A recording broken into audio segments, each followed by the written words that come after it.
I don't care if you've been working in HR for 1 year, 1 month, or 10 years.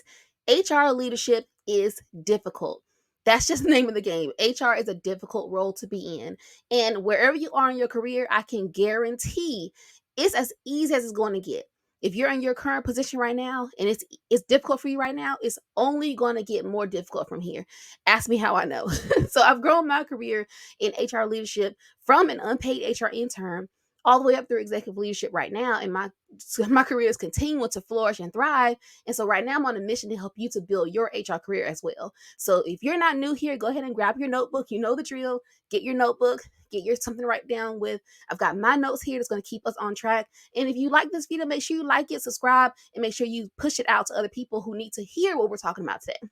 So I'm talking about the one thing I focus on to help me to grow my career from unpaid HR intern all the way up through executive leadership. And I say not to executive leadership, but through executive leadership. And that's an intentional choice on my part.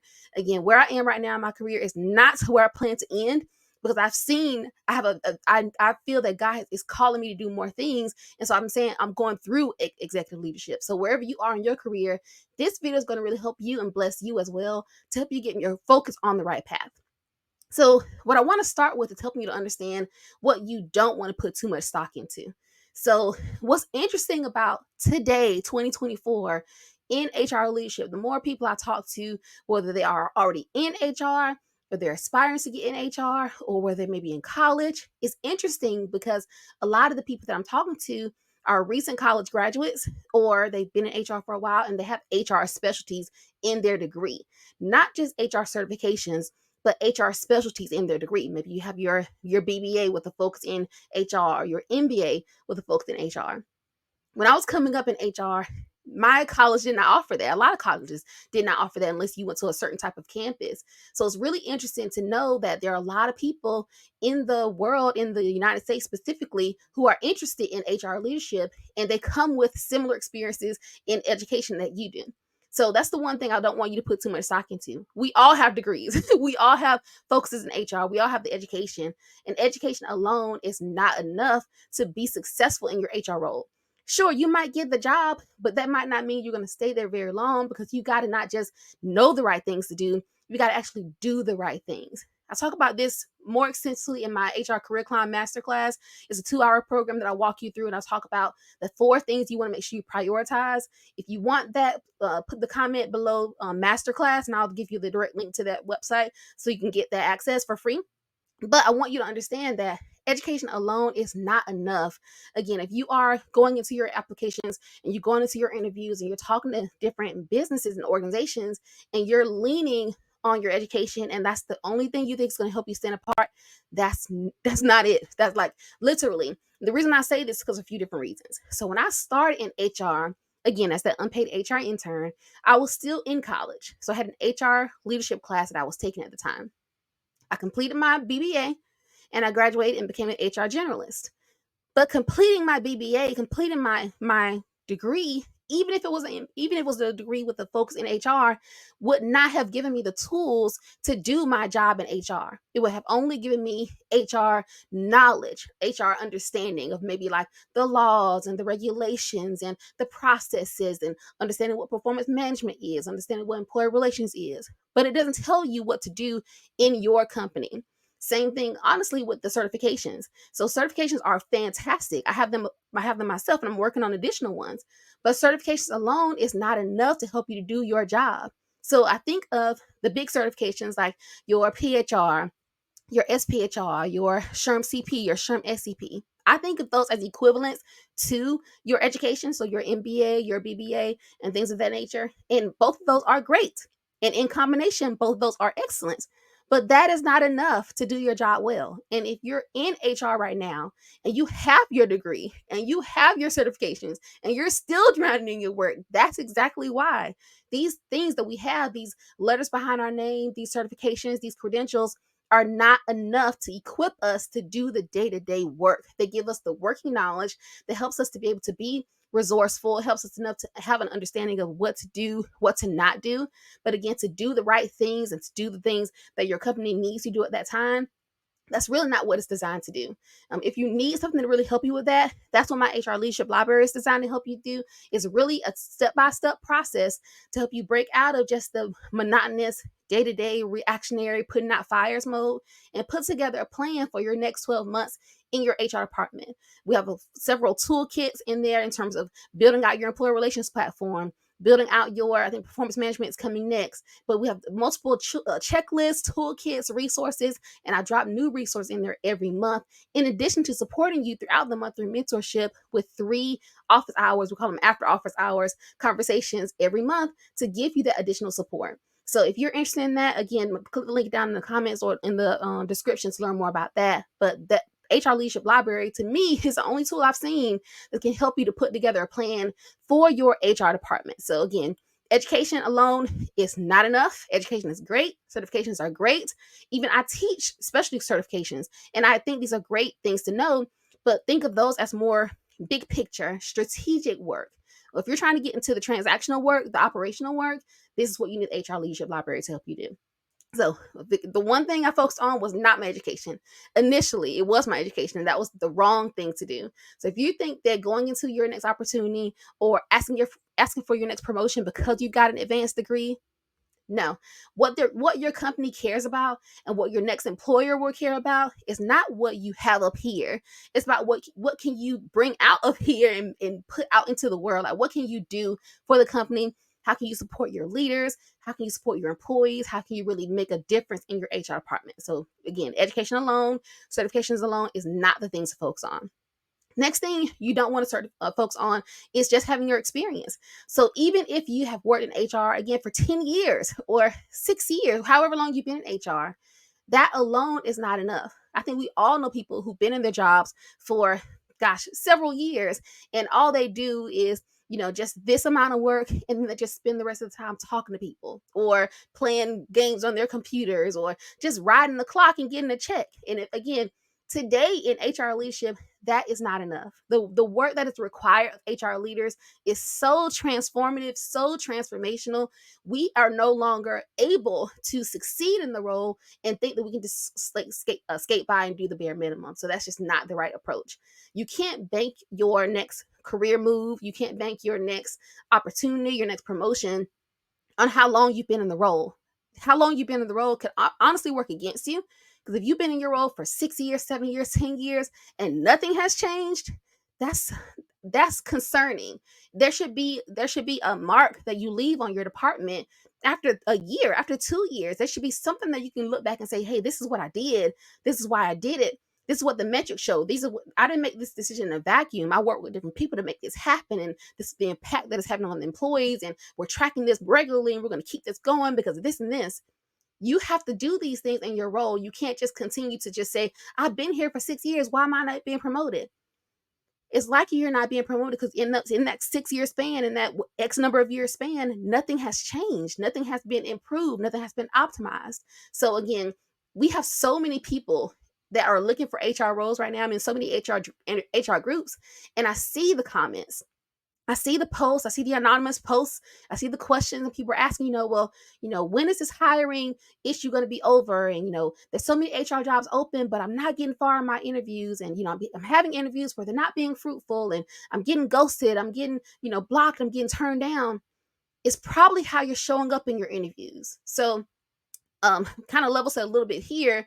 So I worked with one of our clients, Maria. I worked with her for about 12 weeks, for exactly 12 weeks, because she was getting her interviews, but she wasn't having successful interviews. So she was going through the process, and she was able to get her interviews, but they weren't being fruitful. And so to me, that's a really good sign. If you can get your interviews and you can't make them to be fruitful, it just may be something that's out of sync with what you're showing up with. A lot of times I feel that all of us, it's just human nature. We don't want to put all of our eggs in one basket. And so for that reason, we have a tendency to try to spread ourselves thin. So we apply to everything that's out there. If it's an HR generalist, an HR representative, manager, director, employee relations specialist, payroll specialist, benefit specialist, we just apply to everything because we just want something to stick. But Honestly, that goes against what you really should do, because when you do that, it comes across in your interviews. It comes across and it shows that you're just applying for anything. And if you don't have that discerning spirit to really tell you what's right for you, what's wrong for you, what organizations are right for you, you don't need every yes. And again, this is a completely different conversation, but I'm bringing it up now because it kind of relates to it here.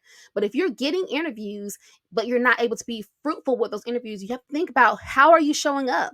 So when I worked with Maria, we talked a lot about her personal branding. Like, what are your values? How does it align with what your companies are that you're applying for? How are you showing up in these interviews? What are you saying? What are you doing? How are you, what impact are you leaving? Are you just another generic name?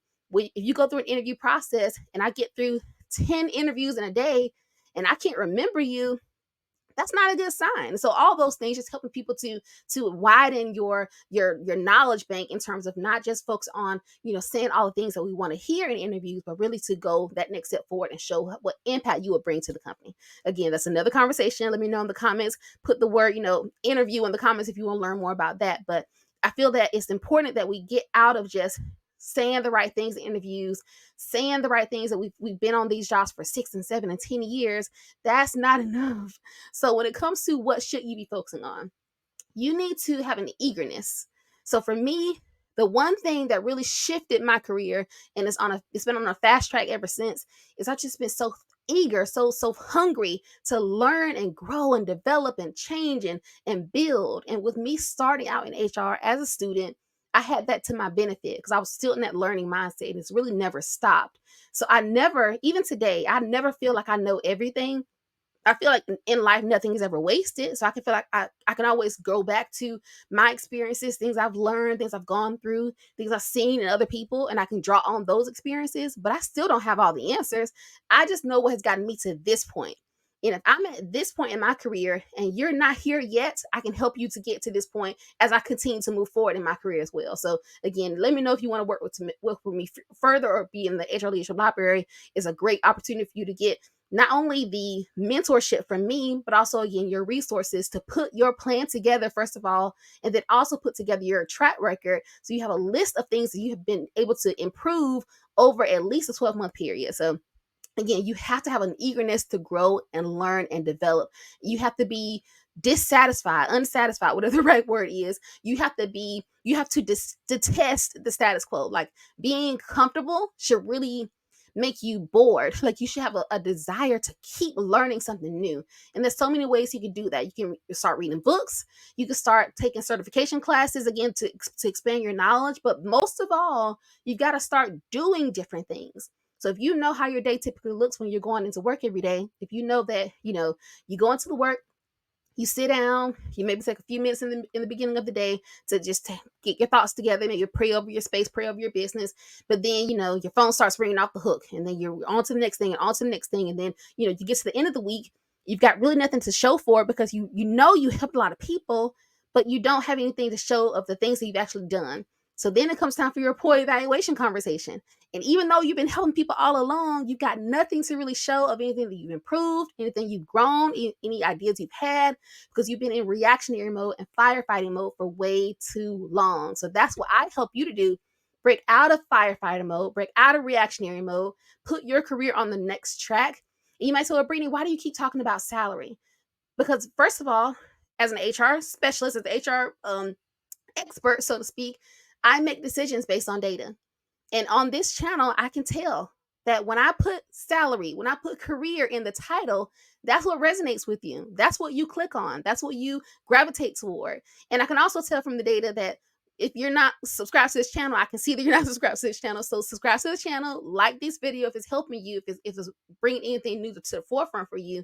But again, you have to make sure that you're not making decisions just because you want to do it, just because it sounds fun to do, just because you saw it in a Facebook group or you saw it on the news. You have to make data-backed decisions as an HR leader, but you wouldn't have the time or the capacity for that if you're not putting your own plans together. So that's the entire point of the HR Leadership Library, but it's also the same point of you. If you are serious about growing your career, growing your salary, and growing your salary is not just a vanity metric, it's your way of seeing that the company is valuing you. If the company is paying other people higher wages than you, and you believe that they've got similar experiences, you believe that they've got similar value, There's no reason why they shouldn't pay you just as much unless that they don't understand the value that you bring. And they can't understand the value that you bring if you're not making it clear to them. So again, businesses are businesses. Like, it's not emotional, it's not personal, it's not any of that. It's based on the numbers. And with us in HR, not being seen as a revenue generating department, we've got to make sure that we show our value in the ways that matter, whether that means building our employer brand, whether that means finding ways to build the employee experience in a way that employees are more satisfied, and what does that mean? They're more retained, they stay longer. If they stay longer, we don't have our turnover costs to be as high. If our turnover costs aren't as high, we don't have to keep training the same thing over and over again, doing the thing over and over again. Not that we want a 100% stability rate, but we want to make sure that we're not continuing to lose our top performers for reasons that we can control. So these are all the things you want to start thinking about as an HR leader, as you lead your department, because you want to make sure that, again, you're not just maintaining the status quo. And if it feels like you're putting your department together piece by piece and on your own, watch this next video. I'll talk a lot more about that as well. But you're not alone. Like, we all felt this way. And think about it this way. In HR, everybody starts from zero. Every HR leader starts from zero, no matter where they are right now, wherever heights they've been able to reach, they all started from zero. And what I believe is that if anybody else can do anything, I believe that I can do that thing too. Like, seeing somebody else achieve different things, reach new heights, that's my go ahead to say, okay, well, if they did, then I know that I can do it too. So again, let me be that example for you. And listen, you can do all the things that you want to do, but it's not going to come to you because you've been on the job for 6 years. It's not going to come to you because you've got an advanced degree. It's not going to come to you because you've got advanced certifications. It's only going to come to you when you do the work. But how do you know what work to do? That's what the HR Leadership Library is for. And so if you have any questions for me, drop them down below. I hope this video has helped you and left you better than when you came. But tell me, what do you think is the biggest hurdle for you, the biggest thing for you to overcome? Is it that you don't know what to do, or you don't have the time to do it, or is any other issue that you have? Drop that down below and I'll circle back and see if I'll make another video to answer that question or to help alleviate that pain point. Talk to you next one. Bye.